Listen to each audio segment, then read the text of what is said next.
د موبایل په رنګټون باندې نعت لګول، حمد لګول او تلاوت لګول دا څنګه دي؟ بالکل ناروا او ناجایز دي.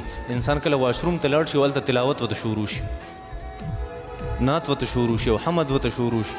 او دویمه خبره دا ده چې کله ته تلاوت شروع کړي نه دي طریقه دا چې دا به سر ته رسې، آیت مبارکه به سر ته رسې. او ته چې کله د موبایل هغه رنګ راشي په هغې باندې نو ته ایسته منځ کې کټ کې آیت مبارکه الله جل شانو فرمای چې کله هم داسې یو عمل تاسو شروع کړئ چې هغه د الله حقي نو بیا به سر ته رسوئ. واتموا الحج والعمرة لله. یوه دویم دلیل ولا تکونوا کالتي نقضت غزلها من بعد قوة انکاثا. چیرې د قسمونو نه تاسو هغه ښځه مه جوړوئ چې یو ښځه په عربو کې ناسته وه او ټوله ورځ به یو سپڼسی هغه به یې جوړ کو بیا به ایسته وران کو په نیمه ورځ کې، نیمه ورځ کې به یې بڼو، نیمه ورځ کې به یې ورانو.